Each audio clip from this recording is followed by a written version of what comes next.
getting a good picture of everybody, so we look nice and handsome and thin. Beautiful. Perfect. Young.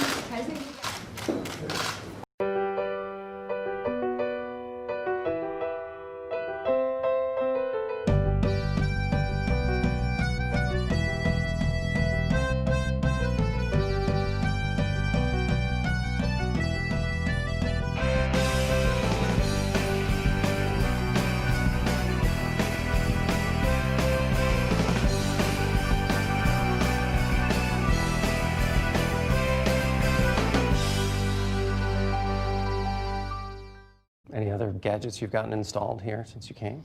Well, everyone thinks that this is very ominous right here. See this? These are phones. These are very, secure phones. But this is a very ominous looking because of the red button.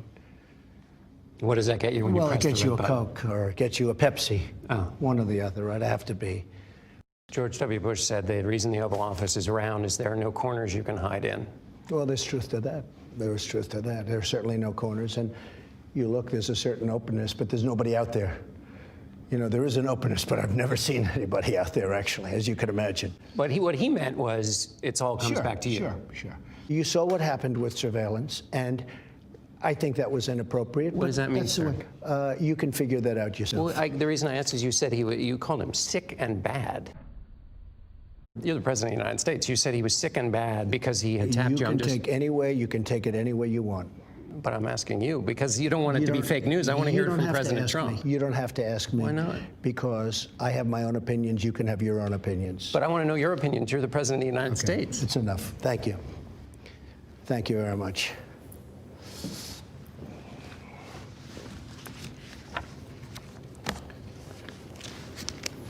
We have a real problem in the White House. We've talked about also how people make choices because of their jobs, that they have to come in.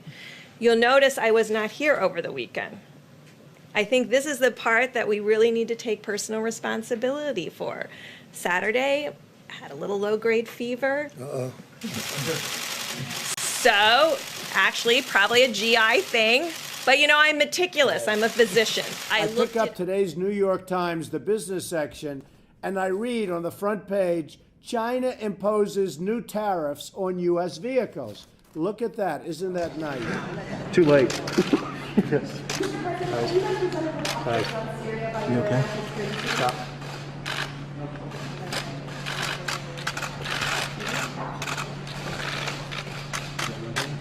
The United States lost over 3 million manufacturing jobs, nearly a quarter of all steel jobs, and 60,000 factories after China joined the WTO. The crowd was amazing. The ballroom was packed. They say it was the largest crowd they've ever had for a political event.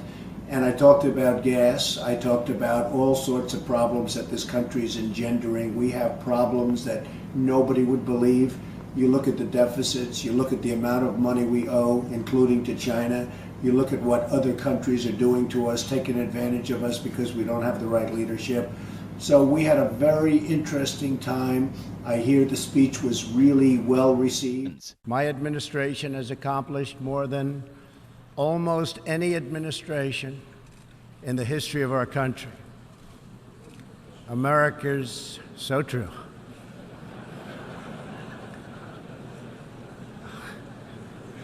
Didn't expect that reaction, but that's okay. It's a big 40-minute press conference.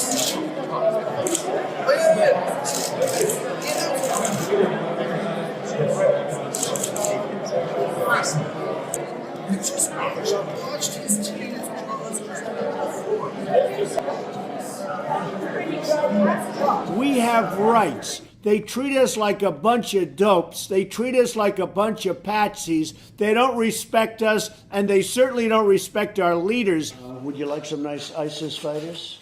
Yes. I can give them to you. Don't make any mistake. Your number one problem are not the foreign fighters. This is the ISIS fighters in the regiment. This is why he's a great politician, because that was one of the greatest non-answers I've ever heard. Countries that aren't fulfilling their commitment in those countries are going to be dealt with. Maybe I'll deal with them from a trade standpoint. Maybe I'll deal with them in a different way. I'll work something out where they have to pay. But, you know, we don't want to have people delinquent. That we're going to have during this meeting. I look forward to having an opportunity to chat with the president Let him about a come up range at of the things, meeting, but including the various challenges and reflections we have to have on how we move forward as NATO and how we make sure that we're responding to the real challenges the world sees right now. And do you have any plan to talk about the extradition of Meng Wanzhou? We will absolutely be bringing up the issue of China and the detained Canadians. Okay? Thank you very much, everybody. These grave security concerns are the same reason that I have been very direct with Secretary Stoltenberg and members of the Alliance in saying that NATO members must finally contribute their fair share and meet their financial obligations. They weren't laughing at me. They were laughing with me. We had fun. That was not laughing at me. So the fake news said people laughed at President Trump. They didn't laugh at me. People had a good time with me. We were doing it together. We had a good time. They respect what I've done. The United States is respected again. I hate it. I think the main difference between me and Donald Trump is that I get no pleasure out of saying the words, "You're fired." You're fired. Oh, you're fired.